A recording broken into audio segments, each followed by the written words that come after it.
introductory talk is based on a paper. Okay, got it. Mm-hmm. This introductory talk is based on a paper that Bela Novak and I published in Trends in Cell Biology recently. And we are addressing the question, the basic challenge of molecular systems biology, which from my point of view is to understand the physiology of cells on the basis of the underlying molecular regulatory networks that are being unraveled by molecular genetics and biochemistry. For instance, the network on the right, presumably is the control system that regulates progression through the eukaryotic cell cycle, through DNA synthesis and mitosis and cell division. And the question is, how can we derive the properties of the cell cycle in a host of different cells, yeast cells and cancer cells and plant cells, which are all governed by basically the same underlying network, but how can we understand the detailed physiology of these cells in terms of the biochemical interactions in this network? Mm-hmm. And we can't do this by intuitive reasoning alone because of what I call the curse of complexity. The underlying networks are known in so much detail, there's so much complexity, so much feedback, feed forward, that it's impossible to intuit how the network is going to behave under a variety of conditions. So we need a more disciplined way to understand this connection between molecular biology and cell biology. Mm.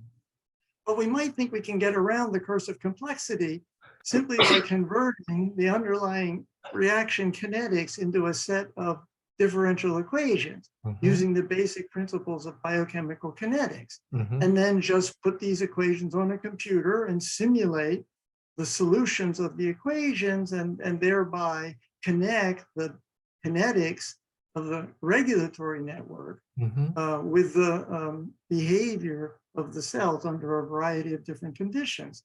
The problem with this approach is that in order to do a numerical simulation, we have to know the values of the various kinetic parameters that enter into these equations. And for any kind of network of any complexity, there are going to be at least 100 parameter values that come into the differential equations, and we don't know what the values of these parameters are up front.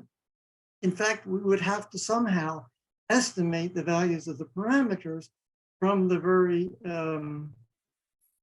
experimental data that we're trying to explain. And that's impossible because of the curse of parameter space. If the parameter space is 100 dimensions, it's impossible with any kind of computer known to man or even possible in the known universe to explore a 100-dimensional parameter space to try to find the parameter combinations that explain the physiology of the cells.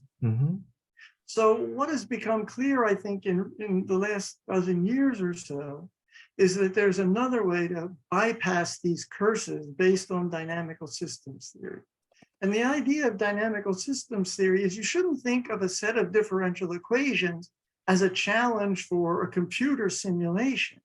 Instead, you should think of a set of differential equations as defining a vector field in a multidimensional state space, and then try to understand the characteristic properties of this vector field. Now, it's impossible to draw a vector field even in a three-dimensional state space, so we always illustrate the properties of these vector fields with a simple pair of nonlinear ordinary differential equations in the variable u and v.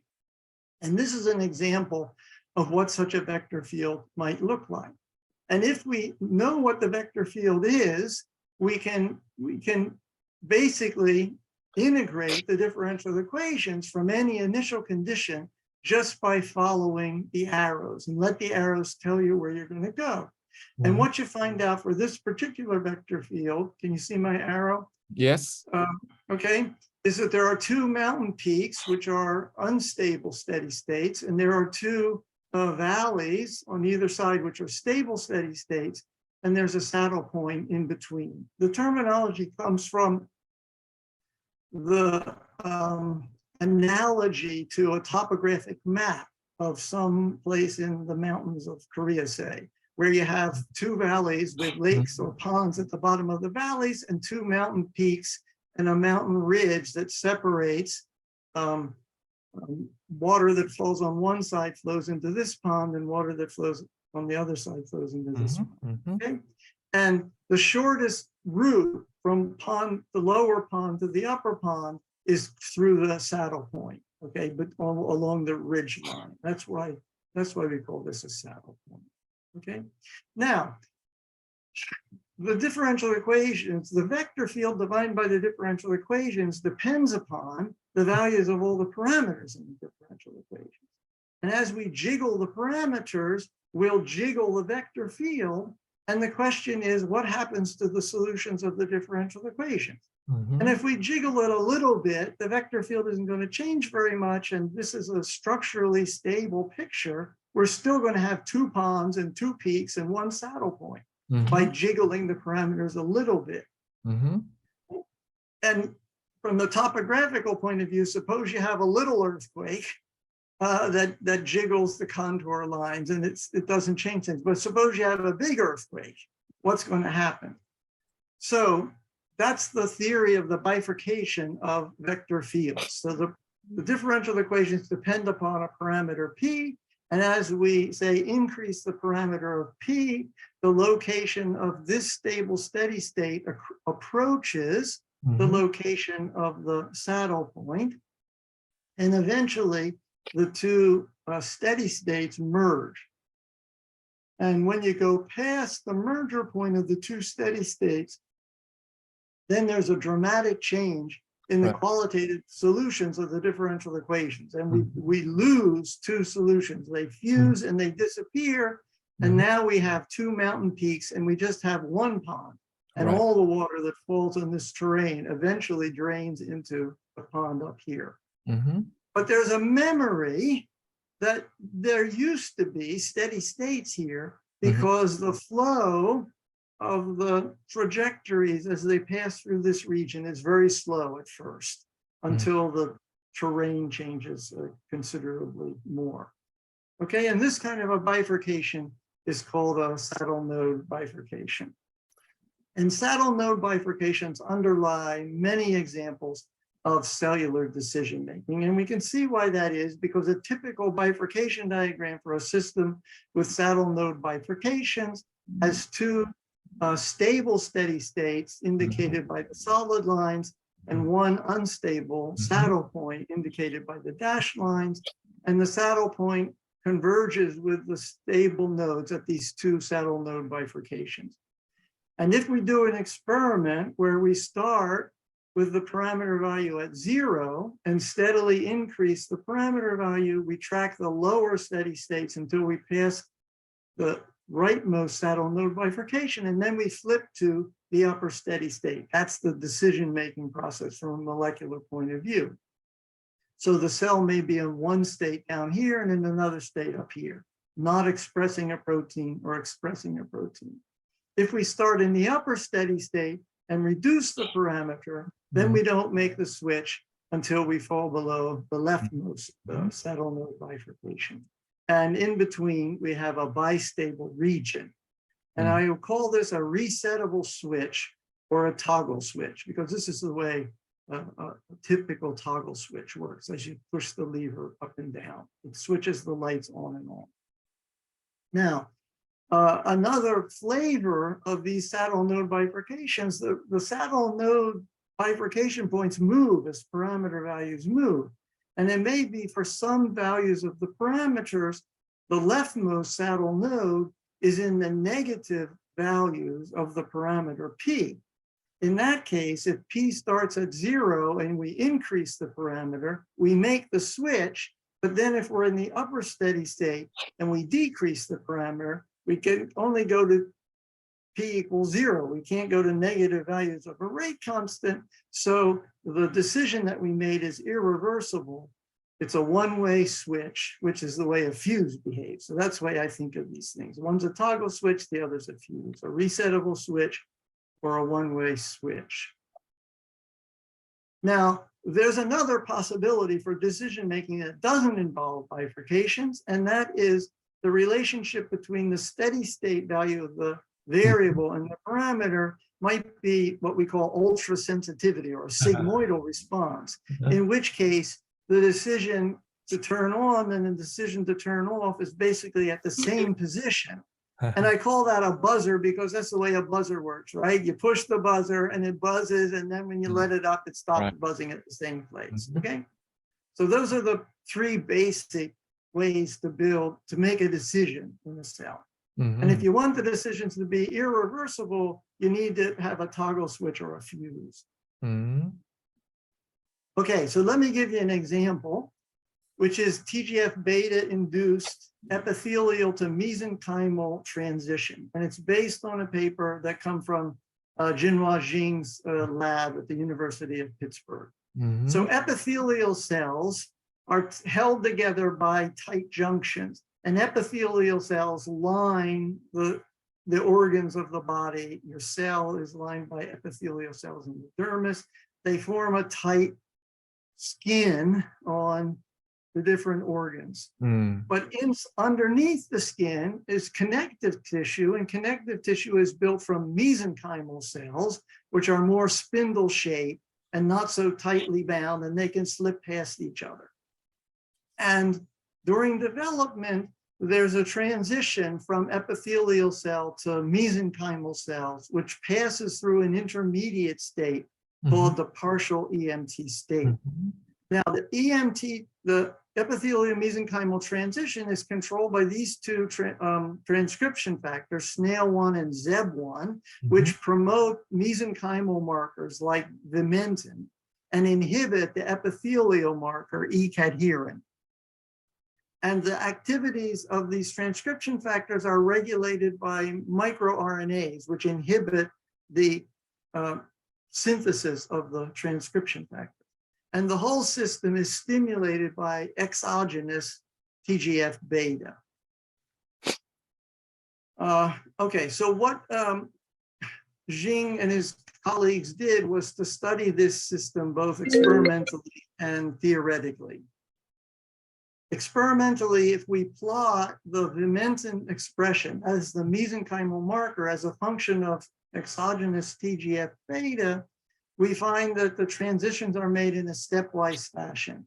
First, you transition to the partial EMT state, and then at higher levels of exogenous TGF-beta, you go to the mesenchymal state. Now, what about coming back? Whoops, I'm sorry. If we start in the partial EMT state and reduce TGF-beta, those cells can de-differentiate it back into epithelial cells. So that's a resettable toggle switch. But if you start in the mesenchymal state and get rid of the TGF-beta, they stay mesenchymal. So that's a one-way fuse.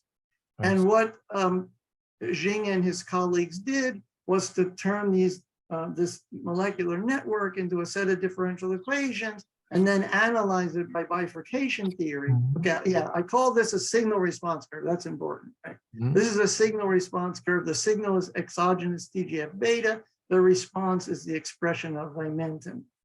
Okay, now, when you convert the mechanism into differential equations and look at the bifurcations, you find a number of saddle node bifurcations that connect the epithelial cells to the partial EMT cells to the mesenchymal cells. And you see immediately that the one switch is a toggle switch and the other is a fuse. The second example I want to talk about is a classic example, glycolytic oscillations in yeast cell extracts, which were studied back in the 60s and 70s. So you take yeast cells, you make a yeast cell extract and put it in a cuvette, and then flow a glucose solution into the cuvette. And the glucose is turned into lactose by the glycolytic, turned into alcohol by the glycolytic pathway. And the progression of the reaction can be monitored by monitoring NADH fluorescence. And for certain conditions of glucose influx, you'll find that the NADH signal shows these beautiful sinusoidal oscillations with a period of about 5 minutes. And as you change the glucose injection rate, you find at low injection rates, you have a stable steady state with high NADH. At very high injection rates, you have a stable steady state with low NADH. And in between, you have oscillations with different periods and amplitudes. And I want to turn that table of experimental data into a signal response curve where I plot NADH fluorescence as a function of glucose injection rate. The stable steady states are the solid curves, the unstable steady states are the dashed lines, and the blue lines, those are the oscillations with certain amplitude. And you can see maybe that the envelope of the amplitude of the oscillations forms a kind of egg-shaped pattern. Okay, that's also a signal response curve. And this signal response curve was characterized by Goldbeater and Lefevre from a kinetic point of view. The source of the oscillations are the curious properties of the enzymes phosphofructokinase, which is inhibited by its substrates and activated by its products. And there's a pair of differential equations that describes the system. For a certain value of the glucose injection rate, you get beautiful limit cycle oscillations. And if you vary the injection rate, you find that you see exactly stable steady state, unstable, stable steady state with stable limit cycles in an egg-shaped region around the outside. And that correlates very nicely with experimental data. And these are top bifurcations, a different kind of bifurcation of the vector field. And if I compare the predictions of the simple model with the experimental data, the comparison is very nice. Of course, I have some free parameters that I can adjust to fit the theory to the data. Okay, so I'm not going to spend too much time here on where these bifurcations come from. This is called a Hopf bifurcation to stable limit cycles. But I want to discuss what we call the dynamical paradigm for molecular systems biology. Okay, so the idea is we combine information from molecular genetics and biochemistry and cell biology and come up with a hypothetical reaction mechanism that's supposed to explain the physiology of the cells. Say this snail Zeb mechanism trying to explain the epithelial-mesenchymal transition. And we can't make the connection by an intuition alone because of the curse of the complexity. And we can't make the connection simply from the kinetic equations because of the curse of parameter space.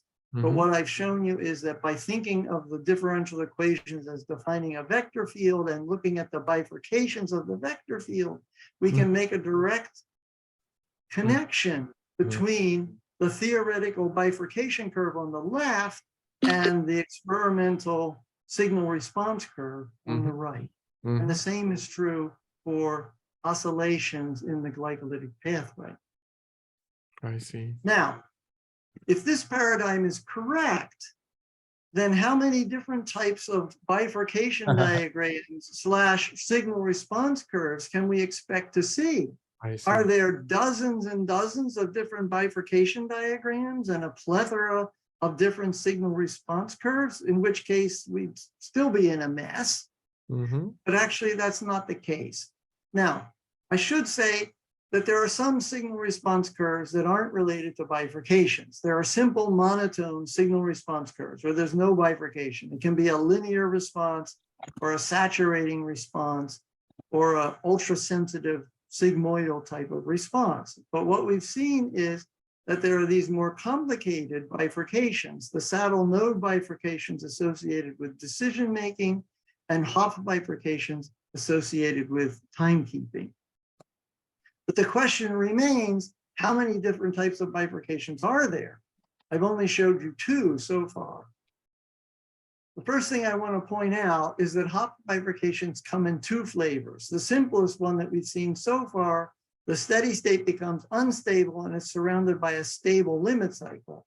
But the limit cycles can appear on the other side of the Hopf bifurcation. That's called a subcritical Hopf bifurcation. The limit cycles are unstable, but in any reasonable circumstance, those unstable limit cycles get converted into stable limit cycles at a cyclic fold bifurcation. But notice that the characteristics of these kind of bifurcations are completely different. In the supercritical bifurcation, as you increase the parameter, the oscillations are small amplitude at first, whereas in the subcritical case, as you increase the parameter, you stable, steady state, and then bingo, all of a sudden you have large amplitude, full-blown oscillations, a completely different behavior. And that will show up in the experimental signal response curves. So we know whether we're dealing with supercritical or subcritical.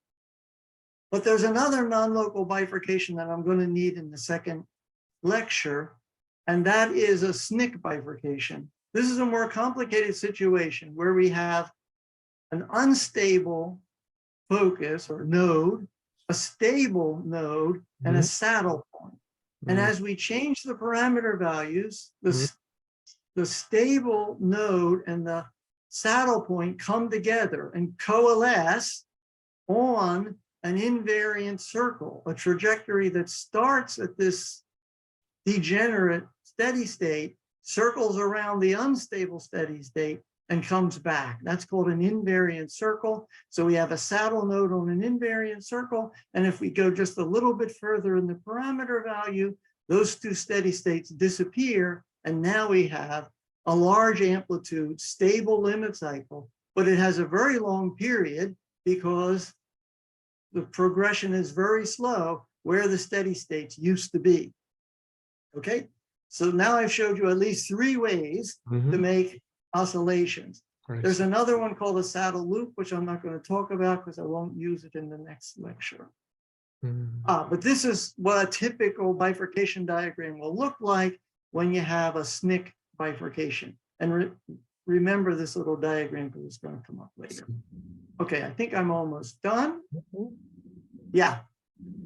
So if this dynamical perspective is correct, then all cellular signal response curves or signal response relationships, properties, characteristics must be composed of the monotone responses, linear, saturating, or sigmoidal, and the bifurcating responses, saddle node, hop, SNC, saddle loop,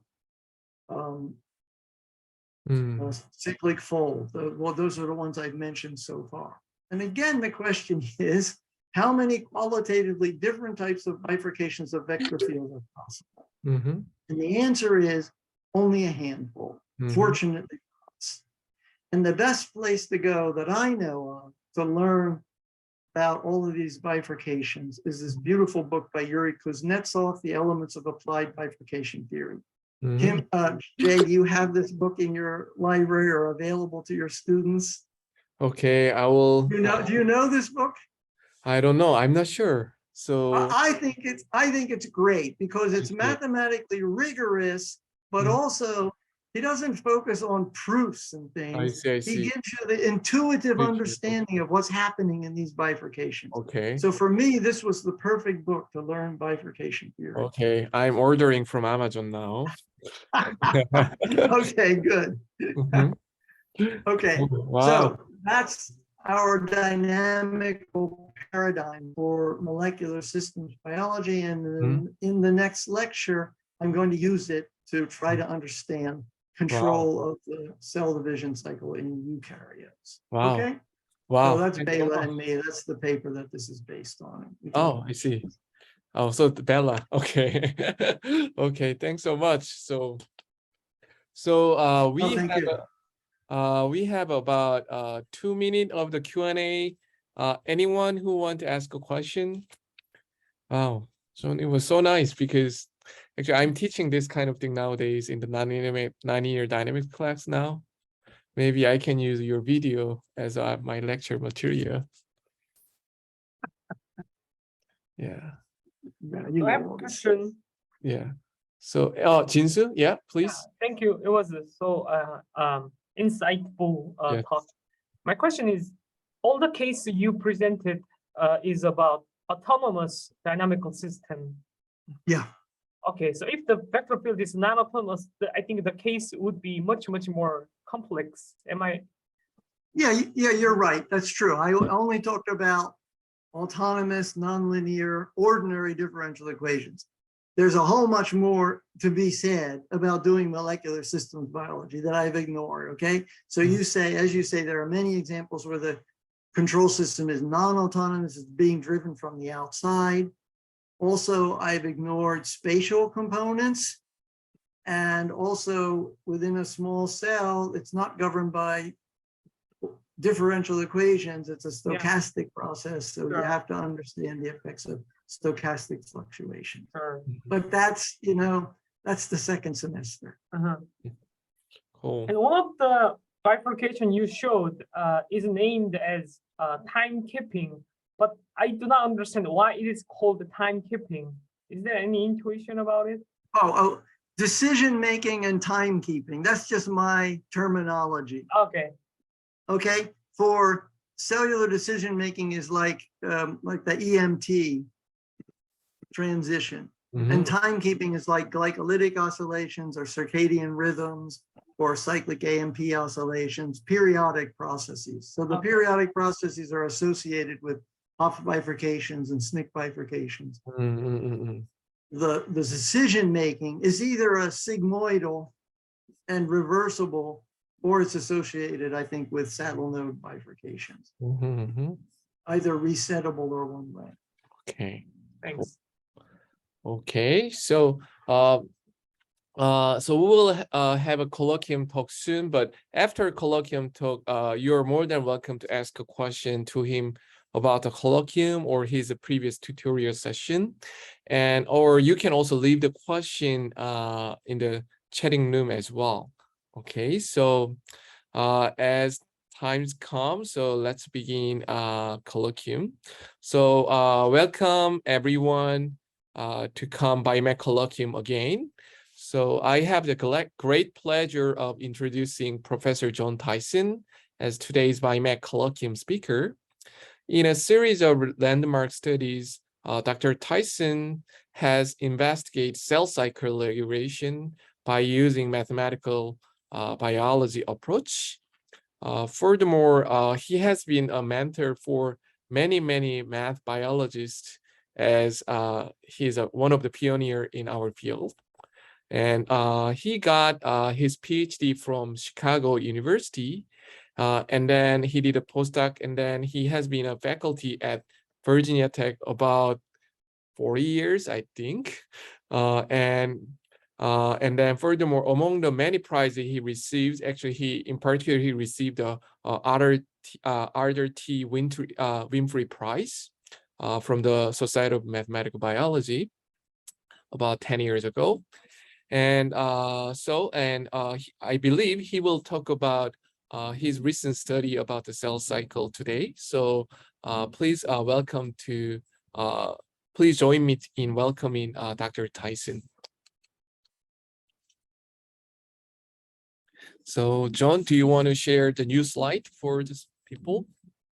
I will share the screen. Are we still recording? Yes, I'm doing, yes.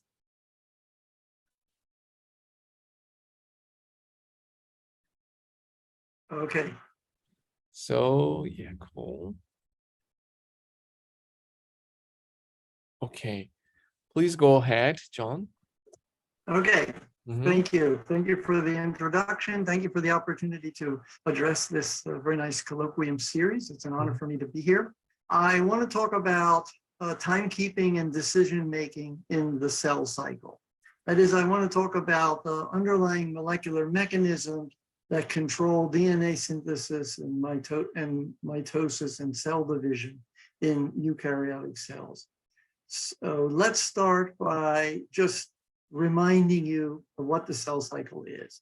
The purpose of the cell cycle is to convert one cell into two. And at the end of the cell cycle, the mother cell divides into two daughter cells. So I'm going to start at the division process where I have two daughter cells.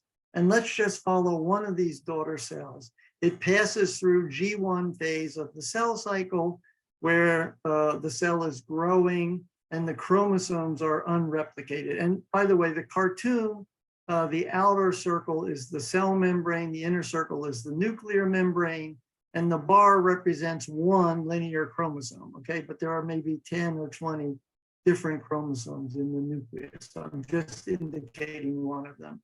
And this indicates that the chromosome is unreplicated. It's a double helical DNA strand.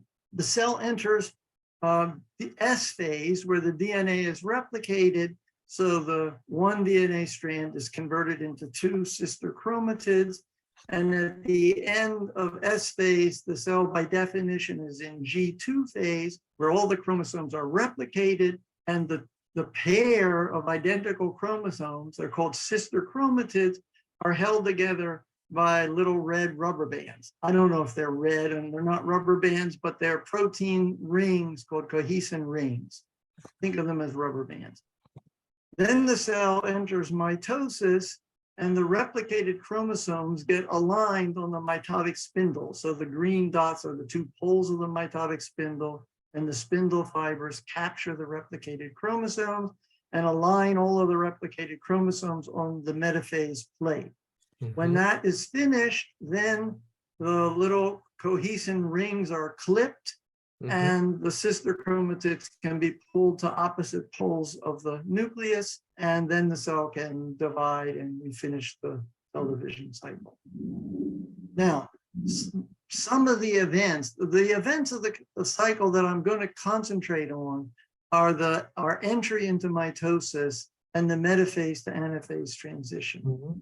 And entry into mitosis is initiated by an enzyme called M-phase promoting factor, or MPF, and the metaphase to anaphase transition is promoted by a complex of a multi-protein complex called the anaphase promoting complex. So let's just remember MPF and APC, because they're going to play critical roles in the whole story.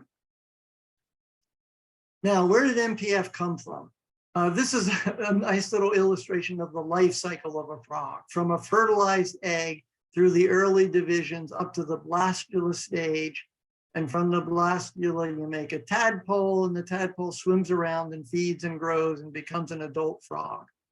And in the ovaries of the adult frog, they're filled with thousands of immature oocytes. So this is an oocyte that's gotten very, very large. It has only one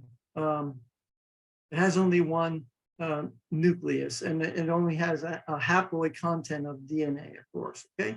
Now, every once in a while, the ovaries are prompted to make mature oocytes by a hormonal signal called progesterone. So progesterone causes a couple hundred immature oocytes to go to a mature oocyte, where the nucleus is blocked in M phase of meiosis 2. Okay, now a very interesting experiment was done where you collected mature oocytes and formed a cytoplasmic extract from the mature oocytes and injected the extract into the immature oocytes, and it caused the maturation process in the absence of progesterone. And this maturation promoting factor was discovered by Yoshio Masui in the 1970s, I guess. Okay. A little bit later, in Mark Kirshner's lab, they discovered that if you take the fertilized egg and you capture it when the eggs are in M phase and make an extract from mitotic cells in the fertilized egg and inject it back into the immature oocyte, you can get the maturation process equally well. So Kirshner suggested that we call it M-phase promoting factor because it's something that's present whenever cells are in M phase, and you can see that the stuff is there because it'll cause this maturation process. A few years later, this MPF substance was purified from buckets of frog eggs by Jim Mahler at the University of Colorado, and it was determined that MPF is a heterodimer with a kinase subunit called CDK2 and a regulatory subunit called cyclin B. And the last thing I want to mention about the frog egg cell cycle is it doesn't have gap phases. The egg is either in S phase, synthesizing the DNA, and as soon as it finishes synthesizing the DNA, it goes into mitosis and divides, and then it goes back into S phase again. So it's just an SM cycle without gap phases. Now, in the 80s, the late 80s, Kirshner and Murray and Hunt determined that the activation of MPF in frog eggs and sea urchin eggs is controlled by cyclin synthesis and degradation. In particular, cyclin is constantly synthesized and combines with MPF. The MPF activity builds up, and then MPF is periodically destroyed by degradation of the cyclin subunit, and that degradation is a result of the activation of the anaphase promoting complex. Okay? And that was their understanding of these cycles of MPF activity in eggs. At the same time, Paul Nurse and Paul Russell were studying the cell cycle in fission yeast cells, and they determined that MPF activity is controlled in addition by the phosphorylation of the kinase subunit. So the CDC2 subunit can get phosphorylated and inactivated. It's phosphorylated by a kinase called WEE1. And when it's time to go into mitosis, the inactivating phosphate group is removed by a phosphatase called CDC25. And that activates MPF and drives the yeast cell into mitosis. To make matters more complicated, MPF phosphorylates and inactivates its enemy, WEE1, and MPF phosphorylates and activates its friend, CDC25. So you have a positive feedback loop here and a double negative feedback loop here. So there's lots of biochemistry going on here and lots of feedback signals going on here. By the year 2000, the rest of the mechanism had been filled out, and it looks something like this. It varies a little bit from one organism to another, and certainly the names of the proteins vary.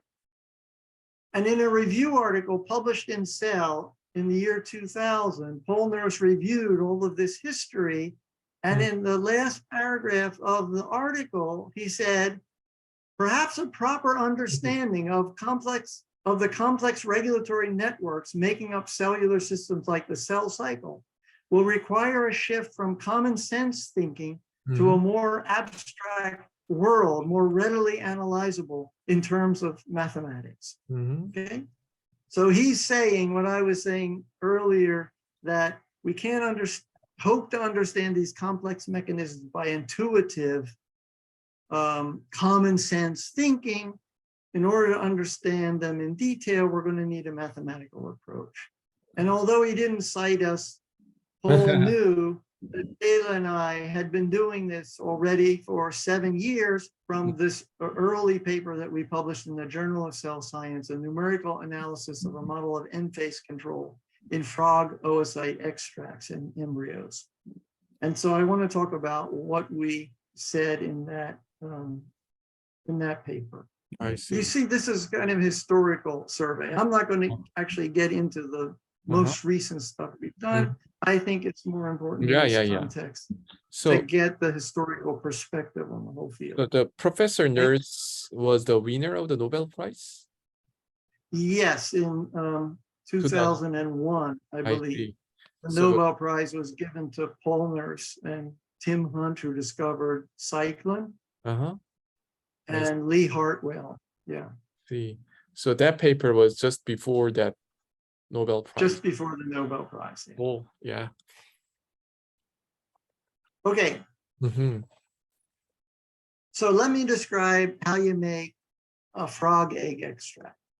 As I said, you can induce a female frog to lay hundreds of mature oocytes, and she just spurts them out. And you can collect the mature oocytes into a test tube, a centrifuge tube, and put it in a centrifuge. You do a slow spin to crush the eggs, and then you do a fast spin to separate the components. And after the fast spin, you get the cellular debris at the bottom, you get all the lipids and things at the top, and you get pure frog egg cytoplasm in the middle. And you just take out the frog egg cytoplasm and put it in a test tube. And now you can do biochemistry in the test tube. All the components are there. When you make this preparation, you add calcium ions, which stimulates which gets the system started. And then this extract will undergo periodic activation of MPF. And I'm going to talk about that in a minute. But first, I want to describe an interesting experiment that was done by Mark Solomon in Mark Hirschman's lab and published in 1990. They made frog egg extracts a little bit differently. When they made the extract, they added cyclohexamide so that there was no synthesis of cyclin. The calcium causes any cyclin in the extract to be degraded, and the cyclohexamide prevents any new cyclin from being synthesized. And then they added recombinant cyclin exogenously into the test tube. And the recombinant cyclin had one of the ends of the protein cut off. Right. And that end of the protein contained the signal sequence for degradation. I see. So this recombinant cyclin was non-degradable, but still was able to activate CDC2 and make MPF activity. And then the question was, what happens when you add more and more non-degradable cyclin at constant level? What happens to the MPF activity?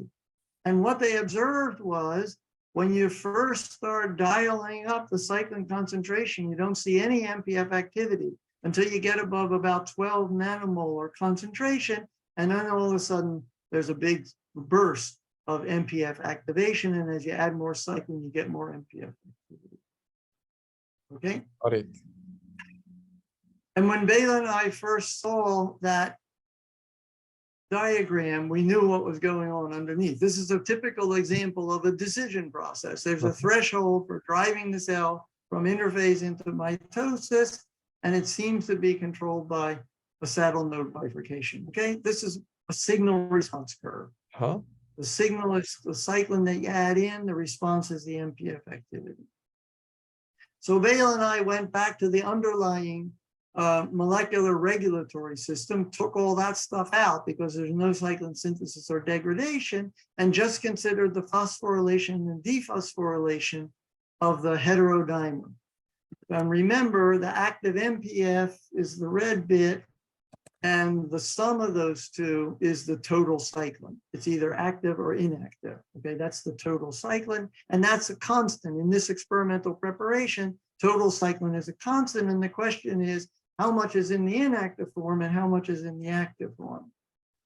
And when we did the bifurcation diagram for the differential equations, we found this typical bistable bifurcation diagram. So as you dial up the total cyclin, you'll flip from inactive MPF to active MPF, exactly as Solomon observed in 1990. And what we predicted, of course, once you see this, is that if you start in the upper steady state and decrease the total cyclin, you'll inactivate MPF at a lower threshold than the one required for activation. And there's a bistable region in between. You with me? Okay. Now, it doesn't have to be the case. It could be that the signal response relationship is an ultra-sensitive sigmoidal relationship, in which case the threshold for activation and for inactivation would be the same. And in fact, there was a published model of the control system where it was a ultra-sensitive switch. In our model, it was a bistable, it was a toggle switch, and the two thresholds are different. So, in 2003, the experimental confirmation of this prediction was published by Wei Shaw and Jill Seibel at Virginia Tech. And they made frog egg extracts and added non-degradable cyclin B. And when they increased the concentrations, they found that at first there's essentially no MPF activity and the nuclei are all in interphase until you get above about 30 nanomolar cyclin B, and then all of a sudden there's a lot of MPF activity and the nuclei are in mitosis. Okay, that's just a repeat of Solomon's experiment. Now the new experiment is to start in the upper steady state and reduce the level of cyclin B. And you find that although the MPF activity drops, the nuclei stay in mitosis until they get down to about 18 nanomolar cyclin B. So indeed, the system is bistable. There's an activation threshold above 30 and an inactivation threshold below 18. And in between, the system is bistable. The nuclei can be in interphase or metaphase mitosis, depending upon the history of the system. Okay.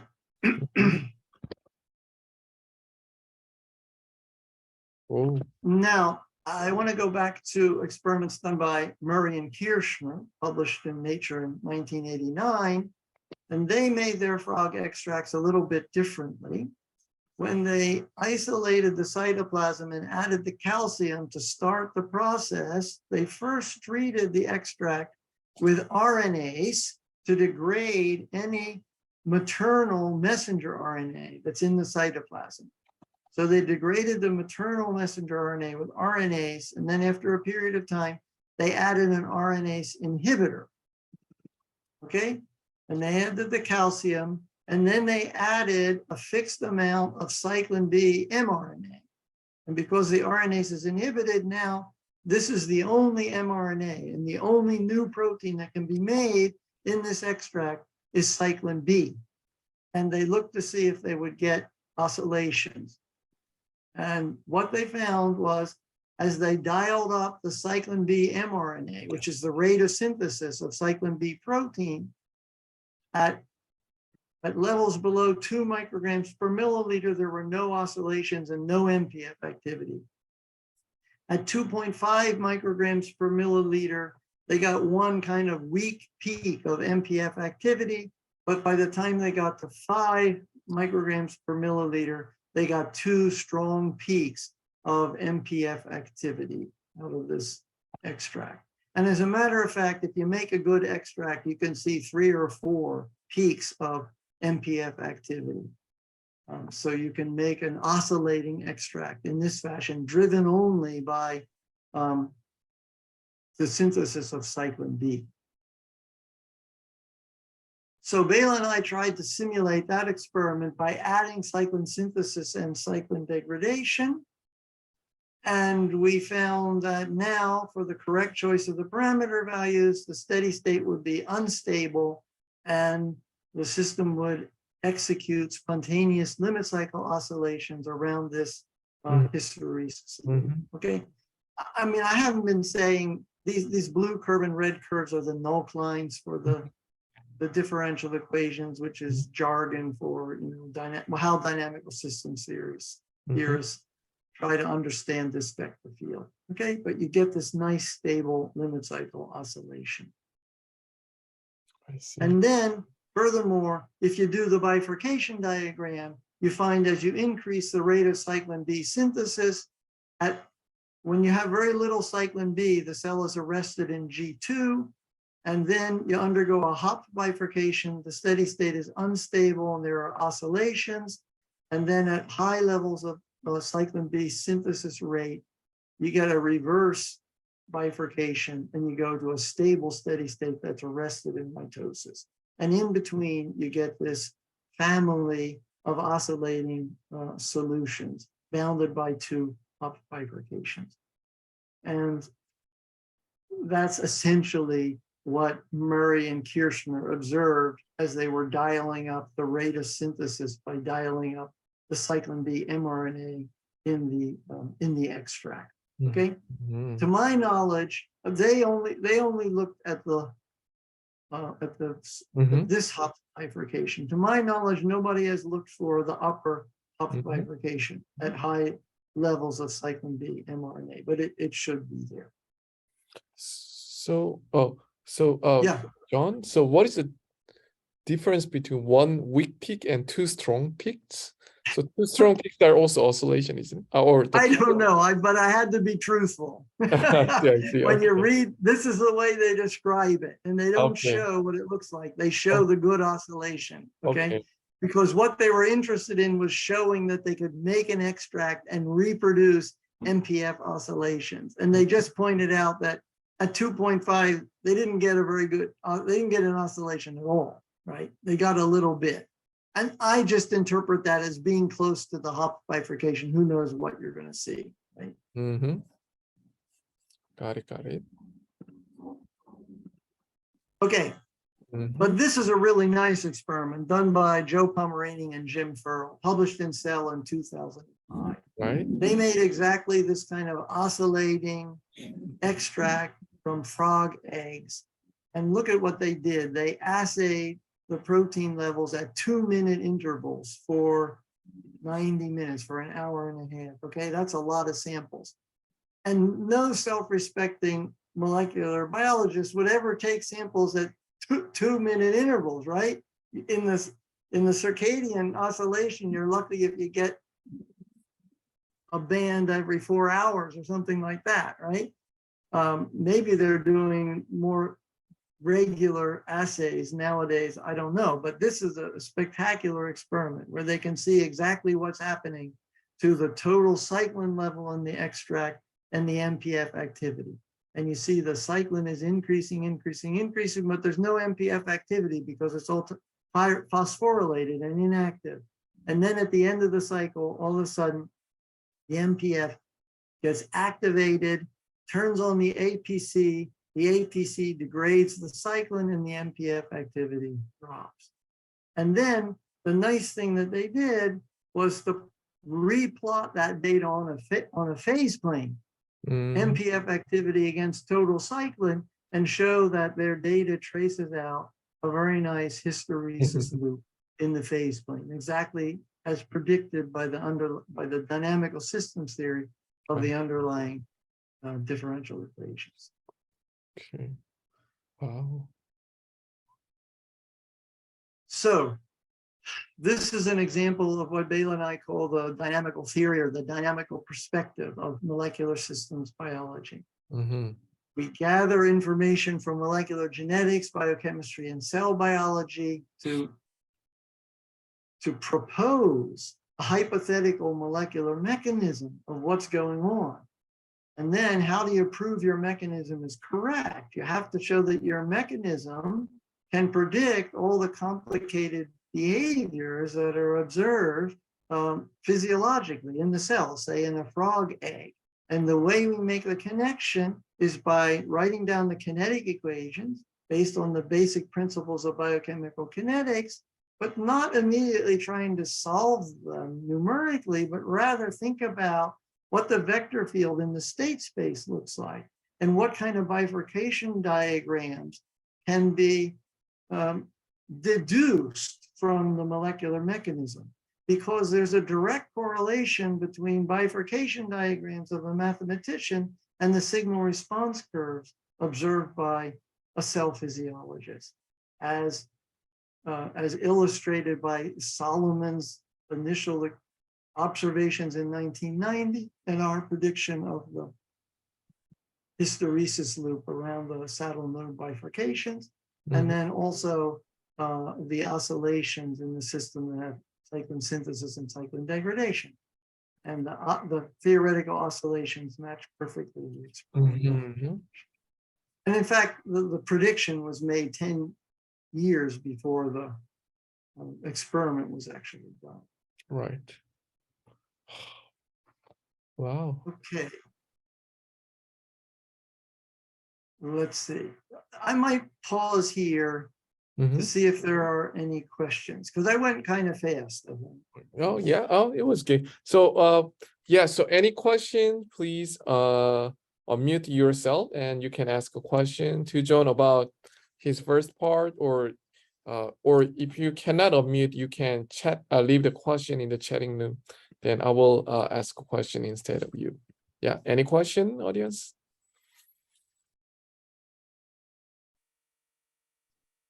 see. Plus.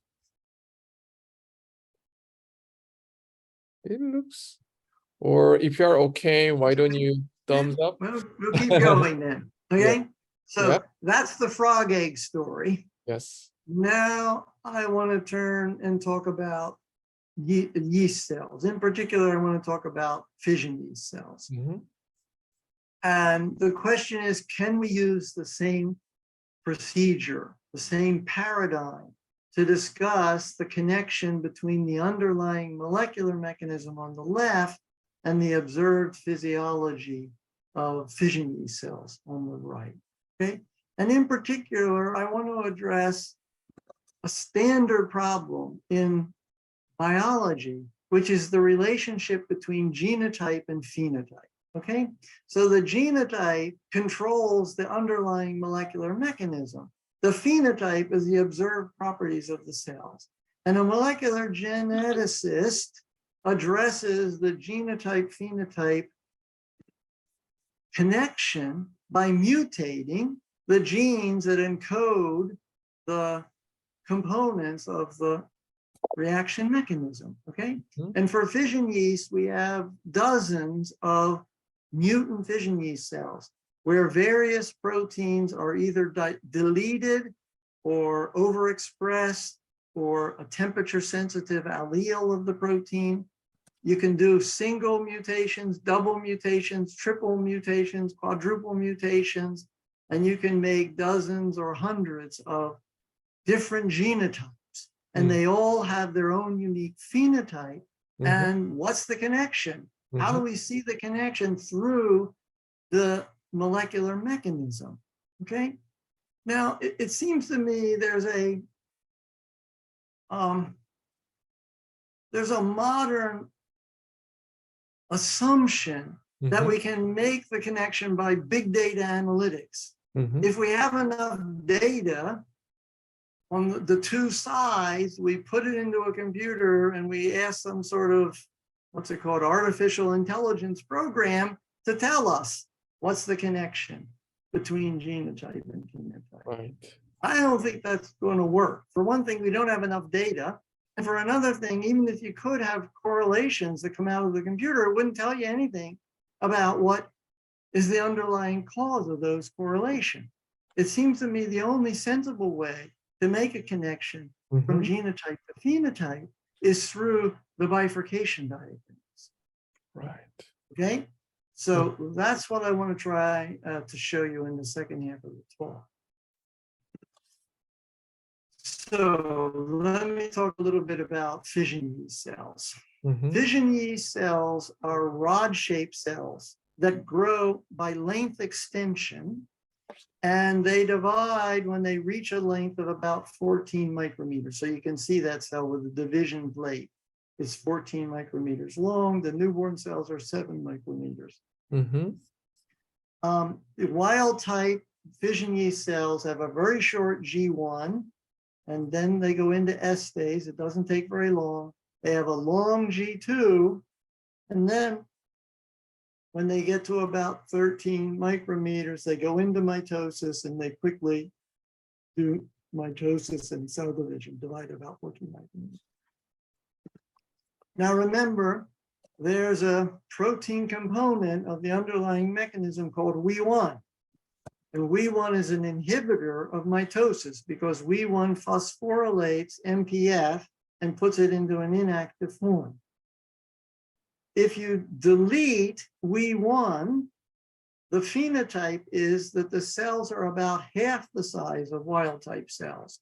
So you can see that WEE1 cell dividing at about 7 micrometers in length. Mhm. And that's why the gene is called WEE1, because it was discovered in Scotland, and the Scottish word for little is wee. Oh. Wee bonny lad and a wee bonny lassie are little kids, okay? Oh, I see. So we means that. We means that, we means little. Okay. Okay, so let's see, what am I doing next? Okay, so here's the mechanism, all the proteins in their places. let's see, MPF is a heterodimer of CDC2, that's the kinase subunit, and CDC13 is the gene that encodes cyclin B. And there are other cyclin genes, SIG1 and SIG2 make an S-phase promoting factor, and PUC1 is another cyclin, a different kind of cyclin that plays a different role in the cycle. RUM1 is a cyclin-dependent kinase inhibitor, which means RUM1 can bind to a cyclin-dependent kinase and put it into an inactive form. So the activity of MPF is controlled by cyclin synthesis. There's the transcription factor that controls the synthesis. It's controlled by degradation through the anaphase promoting complex. It's controlled by phosphorylation and dephosphorylation, like WEE1 and CDC25. And it's also controlled by this kinase inhibitor, RUM1. So it's a very complicated mechanism, lots of reactions, lots of feedback signals that you have to keep track of. So here's the bifurcation diagram for a wild type fission yeast cell. And I'm plotting the activity of MPF, and MPF is the CDC2, CDC13 dimer. Okay, so this is active MPF, and the bifurcation parameter is cell mass, and I forgot to point that out. So let me go back. How does cell mass enter? Because look, cell mass is going to play an important role, because the major difference between a wild type cell and a WEE1 cell is that WEE1 cells are small. Okay, so we want to understand the size regulation of progression through the cell cycle. So we have to know where cell size or cell mass enters into the control system. And in our theory, the size of the cell, which I'll call cell mass, determines the absolute rate of production of cyclin B, CDC13. So the bigger the cell is, the faster it makes the B-type cyclin, CDC13, and the sooner it's going to go into mitosis. Or put it another way, cells won't go into mitosis until they're big enough to have made enough CDC13. But of course, there are many other processes that control the activity of MPF. Cell mass is only one of them, okay? Is that clear? It's definitely an assumption that we make. This is how we understand the role of mass in controlling progression through the cycle. And the reason that's important is because of the bifurcation diagram. So if we plot the steady state activity of MPF as a function of cell size, we find small cells are in a stable G1 steady state with no activity of MPF. Cells of intermediate size are in a stable size of low MPF activity, which is sufficient to drive DNA synthesis, but not sufficient to go into mitosis. And at large cell sizes, there's a steady state with high activity of MPF, but that steady state is unstable, and it's surrounded by a stable limit cycle oscillation, which comes from a Hopf bifurcation off the page out here, okay? But these stable limit cycle oscillations end at a SNC bifurcation right here. That's the SNC bifurcation. You can say that's where the stable oscillations end, or you can say that's where the stable oscillations begin. It depends on which way you're going. I see. Okay? So that's the bifurcation diagram. Now, how does that describe progression of a wild type cell through the cell cycle? So I've reproduced the bifurcation diagram on the right, and I've reproduced the solutions of the underlying differential equations. Total CDC13 is the yellow curve, and active MPF is the green curve. And up here, I've showed you how the cells are growing. So a newborn cell is about the size of 2.5, and it grows exponentially until the cell divides, and at about size of 5, and it divides in half because it divides by binary fission. Okay, So the mass is increasing exponentially and then divides. Now, what's happening as the cell goes through a cell cycle? So let's start with a newborn cell. Here's a newborn cell at size 2.5. This is where it lives on the time course, and this is where it lives on the bifurcation diagram. The only stable steady state at this size is the SG2 steady state. So after a short transient, the cell is attracted to this stable steady state. And the cell, after a short G1 period of only a few minutes, enters S phase. It doesn't take long to replicate the DNA. So by definition, the cell is in G2. It's in G2 for a long time until it can get past the saddle node bifurcation, where the SG2 steady state disappears. And now the attractor of the dynamical system is the stable limit cycle. Wow. So you get a burst of MPF activity. Okay, so here we are moving along at moderate MPF levels, and then a burst of MPF activity that drives the cell into mitosis. And then the system tries to go around the limit cycle. But the problem is the descending phase, where's my arrow? The descending phase of the limit cycle is where cyclin is being degraded by the anaphase promoting complex, but that also promotes anaphase and cell division. So before the cell can complete even one oscillation, the cell divides and gets reset back to a size of 2.5. And then it goes and repeats the cycle. Okay? Wow. So we call this the cell cycle trajectory for a wild type cell. And what's happening in the wild type cell is understood in terms of the locations of the bifurcations on this diagram. And the reason that a wild type fission yeast cell doesn't have a G1 period is because it doesn't visit the G1 state. It's never small enough to be in a stable G1 state. Now, a germinating spore of a wild type cell is very small. And a germinating spore has a very long G1 state because it has to grow large enough to start DNA synthesis and jump onto the cell cycle trajectory. So John, there was a question from Ken Kurosawa in Tokyo, Japan.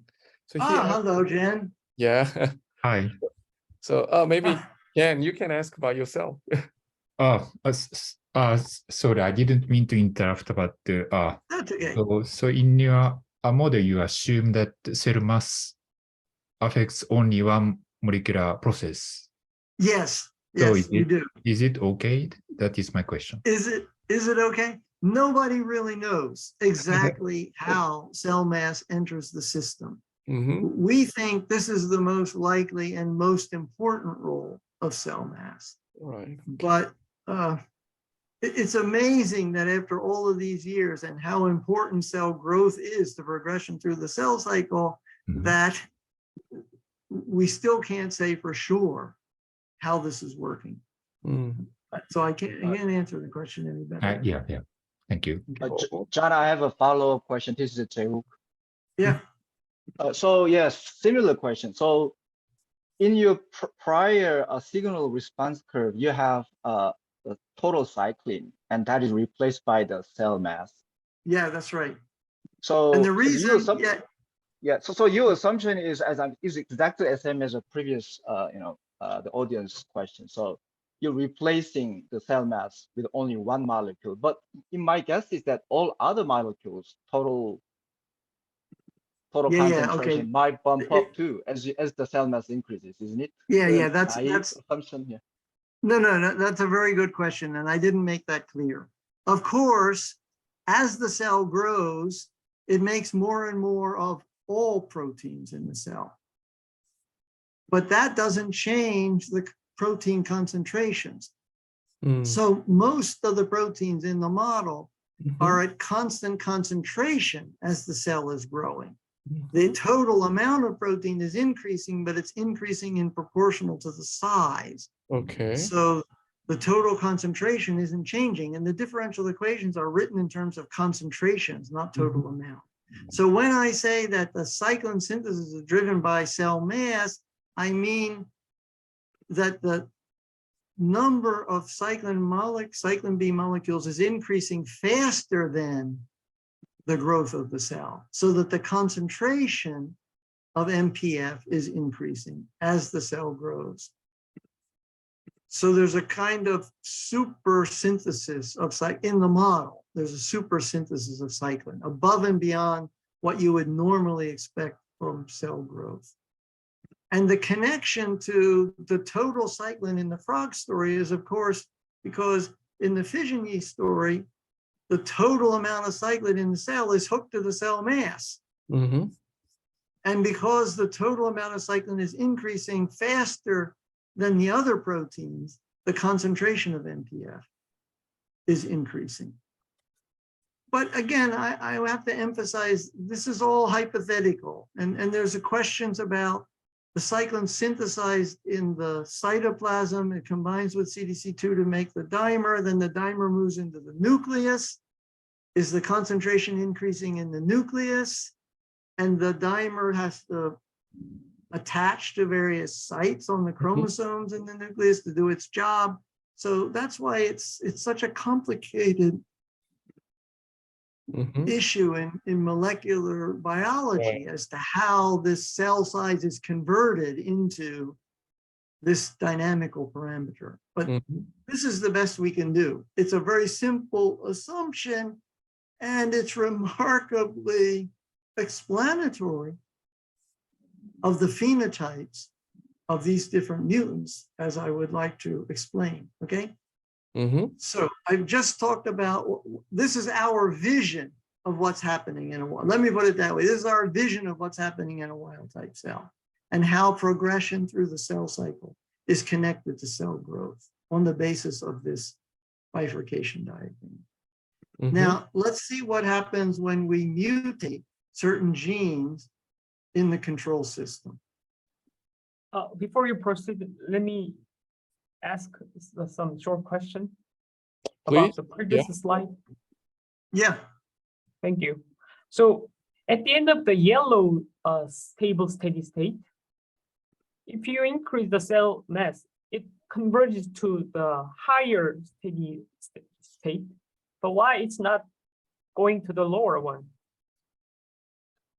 Yeah, about at this there. point, Right. no, It goes up. Why it does not go down? okay, yeah, remember the upper steady state is unstable. This is an unstable steady state with high MPF activity.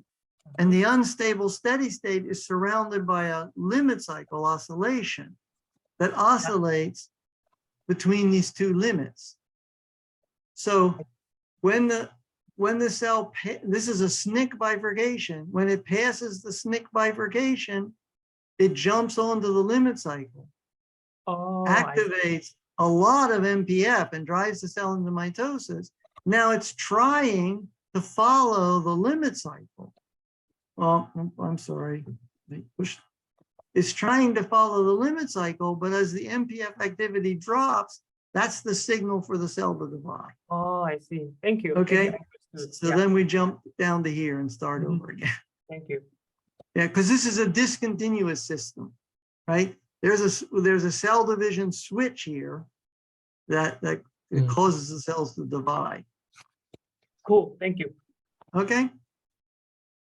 Thanks for the question. Clarifies. I hope it clarifies what I'm trying to do here. Sure. Okay. Great. Where am I? Okay. So here's a table of some of the mutants that have been made. These are single deletion mutants for the different genes. These are single overproduction mutations. And these are various double mutants that you can form. And this is, there are many more mutants that you can analyze. And I say whether the cells are viable or inviable and give a certain trait of the cell, whether it has a long or short G2 or large or small in size. They all have their individual phenotypes that we're interested in. And I want to just discuss a couple of examples. And the classic example is WEE1 deletion or WEE1 temperature sensitive. Remember, those are the cells that are small. Wild type cells divide at a length of about 14 micrometers, and WEE1 cells divide at a length of about 7 micrometers. In our picture of the wild type cell, remember, it's going, it's born at 2.5, and it grows to 4, goes into mitosis, comes out of mitosis at size 5, and divides and comes back to 2.5. So that's the cell cycle trajectory for a wild type cell. Now, when you delete WEE1,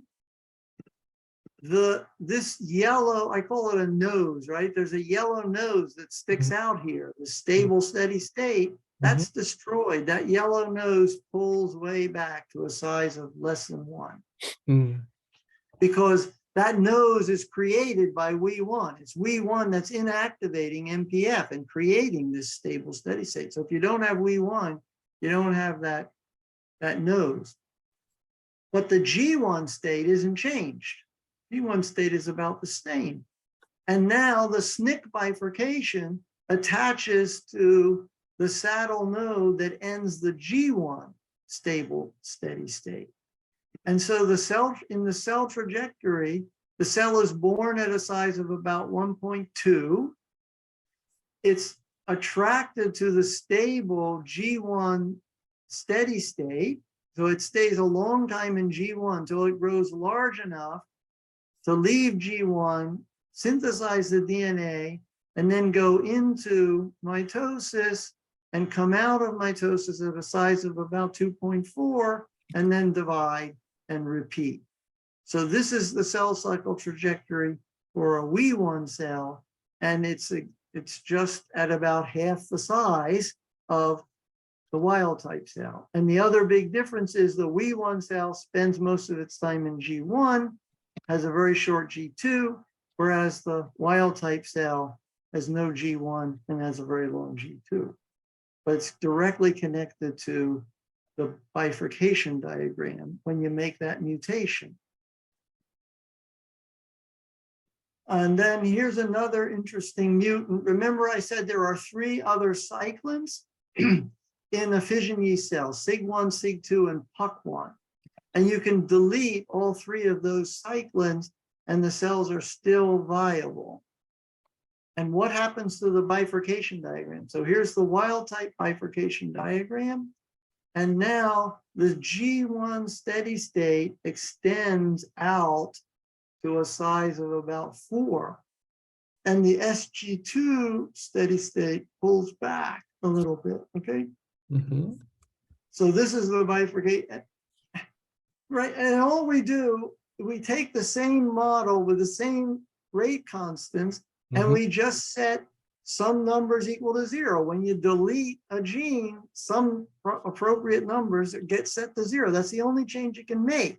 Right. Okay? You're not allowed to adjust any of the other parameters. And then you have to see what is going to be the phenotype of a cell with this kind of a genetic modification.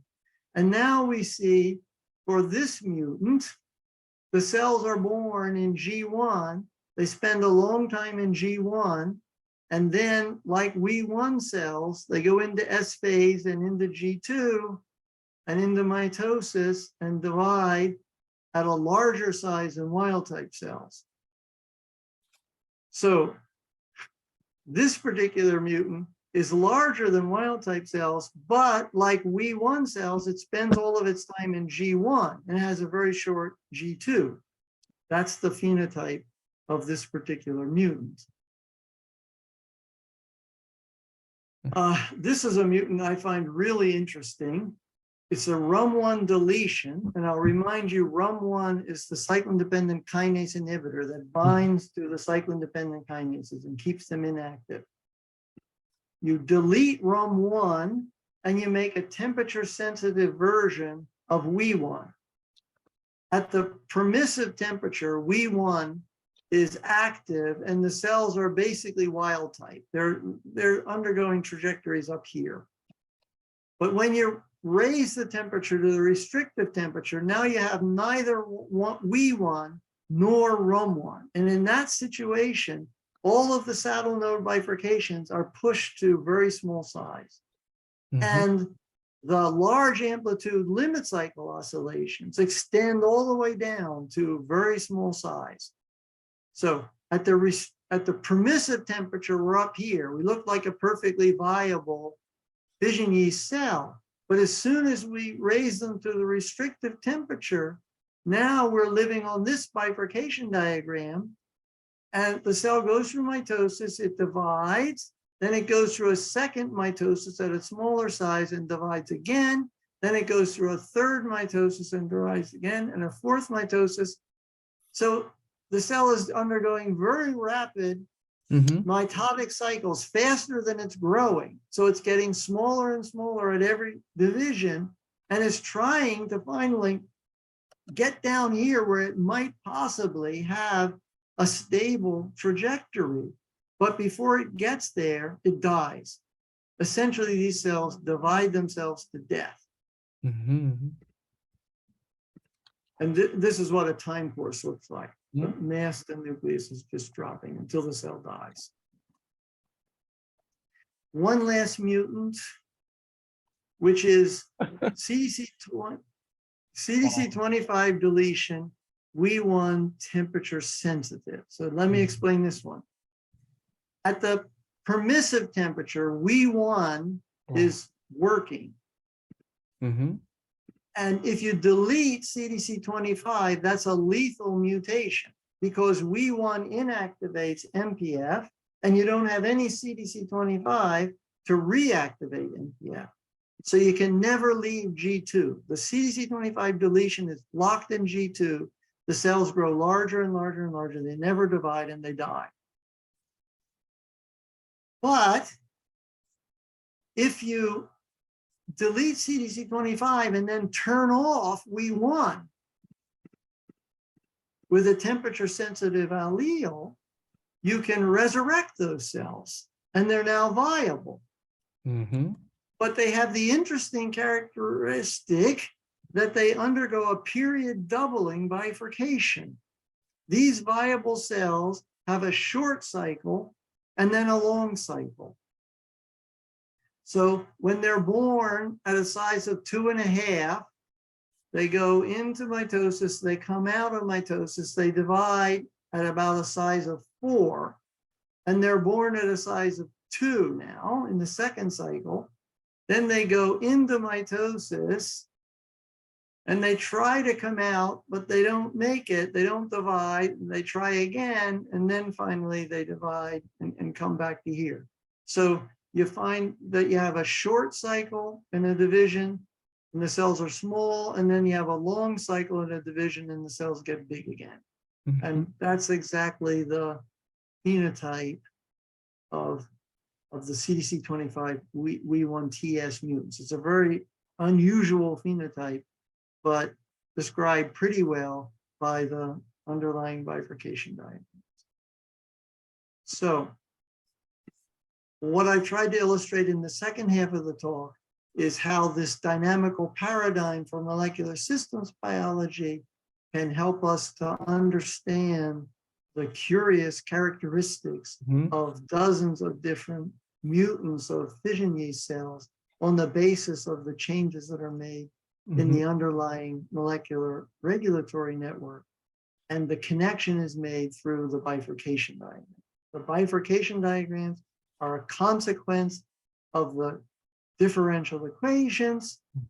They're changed as you introduce mutations. You change the vector fields, you change the bifurcation diagram, and the changes that you make in the bifurcation diagram agree beautifully with the observed changes in the characteristic properties of the mutant cells. Okay, so I think I'm right on time. Okay. The story is told in some detail in this in our chapter in the Handbook of Systems Biology.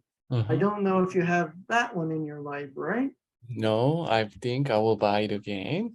It's expensive, but Oh. I would suggest buying it, not just because of our Mm. article. There are a lot of good chapters. It's a big, thick book. It has a lot of good, interesting Mhm. approaches to systems Sure. biology. Okay. Okay. So charge it to your grant.